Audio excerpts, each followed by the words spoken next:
Welcome to StampinSmiles.com. Today we're going to do a technique using the Say It With Scallops stamp set. This is this year's Ronald McDonald House stamp set. I don't know if you know about this, but every year Stampin' Up! Donates $100,000 to Ronald McDonald House, and then for every stamp set that is sold that's exclusive for that year, they donate an additional $2. So I wanted to use this set one more time before it was gone. Alright, and so the technique we're going to do today is called textured tape. And I'm going to be using glossy white cardstock for this technique. And right here it may just look like a plain piece of white cardstock, but it does have a glossy surface, and that's why it's called glossy white cardstock. And glossy white cardstock is good for a lot of different techniques, but one of my favorites is just simply with the Many Marvelous markers. To color with the markers, and on a large area, you get all those brush marks. You don't with the glossy white cardstock because it just glides right over it. But that's another story for another day. So let's go ahead and teach you this technique. I'm going to use Real Red and Basic Black. I wanted to do a graduation card, and our colors here, go Coyotes, are red and black.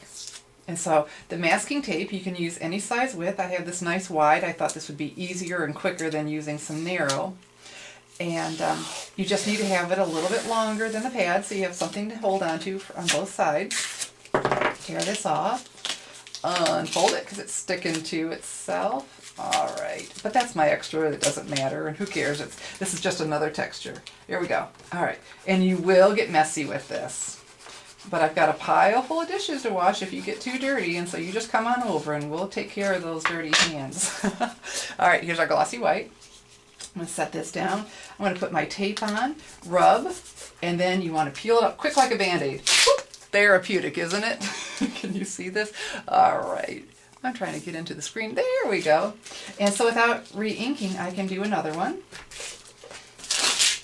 Alright, now I'm going to go back into the pad. Get a little bit more color. This isn't anything that requires any kind of precision. Just wherever. Whoop. Oh gosh, that feels good. Alright, and just a little bit more right there. Alright, so I'm going to change colors, so that means I need more masking tape. And so our colors are red and black. Go Coyotes. I know I said that before. Isn't that funny? Here we say Coyotes, and the rest of the world I'm sure they're Coyotes, but I don't know. They've always been the Reed City Coyotes. Okay, so let me get out my Basic Black. You know how to open these pads, don't you? Push, flip, and lock it into place. That's as easy as it is. And I'm going to pick up a little bit more color here. And I don't want quite as much black, so I'm just going to put it where I want. A little bit more sporadically.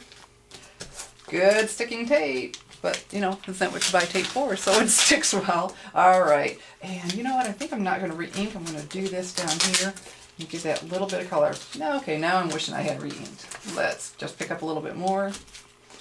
So this piece of glossy white cardstock is 2 by 5 1/4, and I've got a little piece here I want to fix up too. And I think that's enough color for that one. Bring back my red. Isn't this just a little bit messy, but how fun? The ripping up part is my favorite.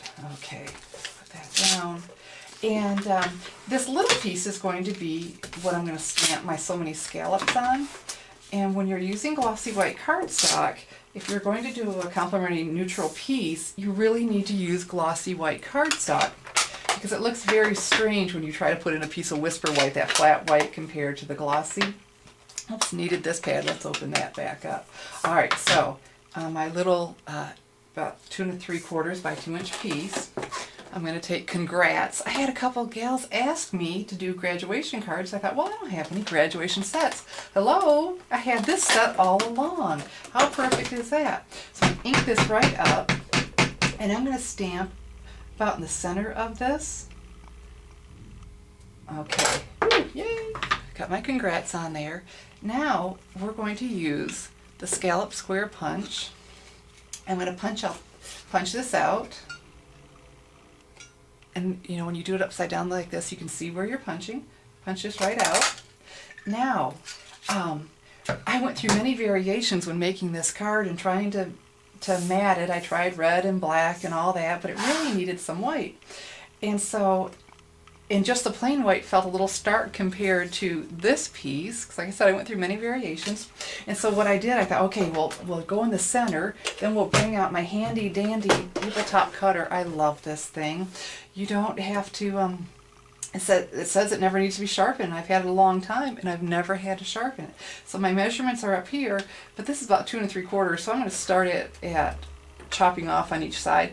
And the thing about this is, see these handles on here? Well, you can see one of them. You have to hold them down when you're cutting. And so, boom, that's it. I'm going to turn this around. This line here is the 2-inch. There's a mark, a line on the board every 1/2 inch. There we go. I did not quite get that in the center, but you know what? It's fine because I left a good 1/4 inch border. And so, and when I layer it on my red, on my real red, that just really works out. And so then I layered the piece we just punched out onto basic black. I put dimensionals behind there, and if you've been with me before, you've seen me do this, but in case you're new, dimensionals are so easy to pull off if you just press down with your thumbnail in the center of it. It picks up that end. I learned this at a regional seminar, and that alone was worth the price of admission. Okay, so we're going to layer this on here, building this up. Oh, let me get back in the picture frame. Here we go. Okay. Dimensionals just really add a lot to a project instead of it just flat. So I'm going to take this other piece that we just did. I'm going to use my scallop edge punch. I have my scallop edge square, or my scallop square on here, and so to keep it coordinated, I love my scallop edge punch. And everyone does it their own way, but my way that works for me is I like to hold it up in the air and punch. And you see, here are the guides. And so I just need to line my scallops that I've already punched on the guides and punch again. All right, and so when I'm done with that piece, I wrap some black grosgrain ribbon around it, attached it to my my basic black on the real red, and then we'll put this on, and let me show you the finished card. Here's our finished card. Isn't that pretty? The girls really liked it. So I'm set for some graduation cards for next year. Graduation is done here, but that's okay. And I hope you enjoyed this technique, textured tape.